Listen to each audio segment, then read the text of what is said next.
I don't know about y'all, but I am already super excited for the 2025 rookie draft season. So I'm ready to run through my initial top 3 rookie running backs for this year's class. And I will say, overall, this is a very solid running back class. I definitely do think that it's lost a little bit of its shine and luster that we put on it from like a year or two ago, but overall, it feels pretty deep, and a lot of guys are very, very similar. So players in your top 3 may not be in my top 3 and vice versa. But I think we can all agree on who the RB1 is for 2025 after a historic Heisman-worthy 2024 season, Boise State running back Ashton Jeanty. Oh, look at Jeanty go! Does he have enough speed? I think he does!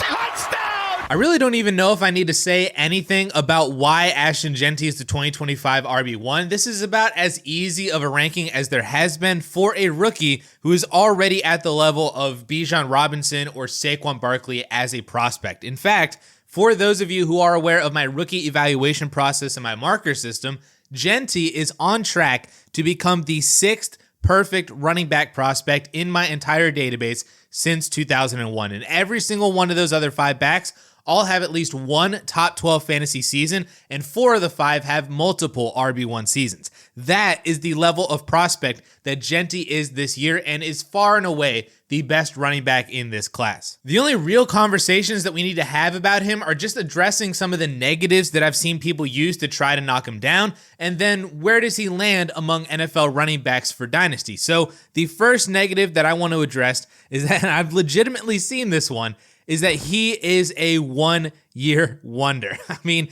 all it would take is literally a 3-second Google search to see that that's not the case, as he also put up 1,900 total yards and 19 touchdowns in 2023 on under 265 touches. So please stop with that one. If you even think that he's a 1-year wonder, stop it. The second negative that I've seen is all he does is just have super long runs, and 32% of his yards this year came on 13 carries, which for some reason is a bad thing. I mean, just take in for a moment how crazy it is that over a third of Jeanty's 2,500 yards came on just 13 carries. 900 total yards on 13 carries. If you took away those carries, Jeanty would still have rushed for almost 1,600 yards on the year, 16 rushing touchdowns. So he'd be 3rd in the NCAA in yards and 12th in rushing touchdowns. So again, somehow that's a bad thing. And the third negative that I've seen is just quite simply the fact that he plays for Boise State, and if he actually played good defenses like in the SEC or in the Big Ten,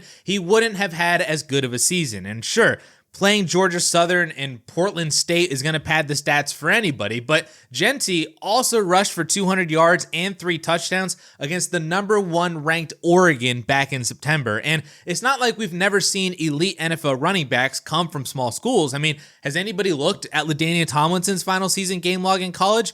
See a lot of powerhouses there that prevented him from doing well in the NFL. What about Matt Forte or Chris Johnson, Aaron Jones? You know, if it was so easy to rush for over 2,000 yards and 30 touchdowns against future accountants and McDonald's employees, why doesn't it happen more often? Even one of my 5 perfect running back prospects in D'Angelo Williams went to Memphis and played absolutely nobody in college and was still pretty elite in the NFL. I think people just get bored with hearing about how great someone is that they have to try to poke holes into their profile when it's really, really unnecessary. Jeanty is elite, and that's all that really needs to be said. And for Dynasty, he is a top 3 Dynasty running back right there with Bijan Robinson and Jahmyr Gibbs. Now, I can't place him ahead of either one of them right now just because we've at least seen it from Bijan and Gibbs in the NFL. They're still only 22 years old right now, but he is 100% of everybody else, and that's 2025 RB1, Ashton Jeanty. Now, as for the RB2 in the class, I will also stand firm on the fact that there should be a consensus RB2, and there's basically no conversation about it. North Carolina running back Omarion Hampton. Shovel pass to Hampton, wide open, 30, 20, 10, touchdown Tar Heels! Hampton is basically everything you want an elite running back to have. He is the perfect size, around 6 foot, 220 pounds. The rushing production was insane for 2 years in a row with over 1,500 yards and 15 touchdowns back in 2023. then almost 1,700 yards and 15 touchdowns in 2024. He's also a really great receiver out of the backfield, 29 receptions and 38 receptions over the last 2 years. He's going to run you over. He'll bounce off of you. He'll maintain his balance. He'll keep going. He has the vision and acceleration to easily find the second level. I mean, it is literally all there for Hampton. He is the perfect NFL running back. Now, I'm sure all of you watching know who Ray GQ is from Destination Devy, and he's been calling Hampton the next David Johnson, and I absolutely love that comparison. But I'm going to take it one step further and say that I see a little bit of Todd Gurley in Omarion Hampton's film as well. It's a lot of very similar stuff. It's the vision, it's the broken tackle rates, it's the explosive plays, but not the real true home run threats, as neither of those guys are 4-3 guys, but it's just everything else they do so extremely well that I just think Hampton is set for an amazing NFL career. I've already determined that he's going to be a Cleveland Brown in the early second round, just as Ashton Jeanty is going to be a Dallas Cowboy in the mid first. It's just too good of a landing spot for Hampton and for Dynasty that could make him an immediate Dynasty RB1. So I know I said I was only going to rank my top 3, but I have to package the next 2 because they're both coming out of the same school. So in order, my RB3 right now is Ohio State running back Quinshon Judkins. Quinshon Judkins with a burst. Quinshon Judkins, can he get there? Down the sideline. And my RB4 is Ohio State running back Treveyon Henderson. Henderson, he's a home run hitter. Treveyon Henderson, one man to beat. Now, both of these guys are here for very similar reasons after very similar-ish kind of collegiate careers in that their best seasons were actually their freshman seasons. Judkins started at Ole Miss in 2022 and immediately rushed for over 1,500 yards and 16 touchdowns in the SEC. It was a phenomenal freshman year. He then followed that up with 1,100 yards and 15 touchdowns as a sophomore before deciding to transfer to Ohio State for NIL reasons, but also to have Gus Johnson call his plays. So respect for that one too. And I gotta share this part of the story. Yesterday, he pulled Gus aside and he said, where I played before, I never had a chance to have a guy like you. Gus Johnson, call my games. Gus, I have a feeling he's going to remember that call for a long time.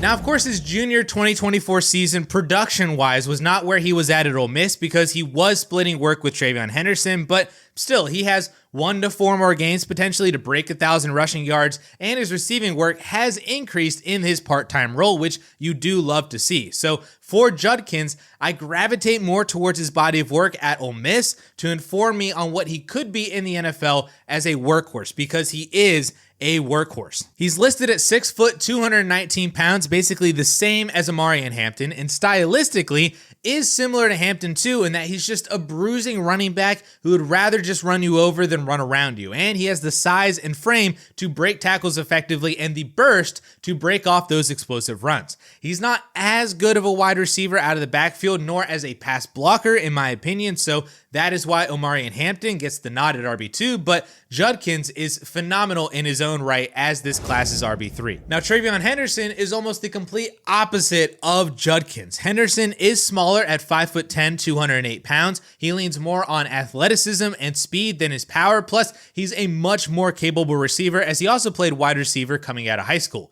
He is lightning fast that allows him to quickly burst through a hole for a big game or even just house it to the end zone, and his tape is full of quick cuts, jukes, hurdles, all of the natural trademarks of an uber athletic running back. His only real negative is his health. It's been a major issue for him ever since his sophomore year, missing games due to a broken bone and torn ligament in his foot that he had to have surgery on, then another foot injury in 2023, and to his credit, he has played every game this season so far, and he's looked really good as the complementary RB1B with Judkins. I just hope that the injuries don't continue to stack up for him in the NFL. So really the name of the game for me with the Ohio State guys is projecting success in the NFL with workhorse roles. If both of these guys land in a spot where they can be the guy in an offense, I love both of them as top 5 rookie running backs, but I do prefer Judkins slightly more as he is a year younger and displayed multiple years of dominance in the SEC as a workhorse. It really seemed like he just agreed to be in a committee by choice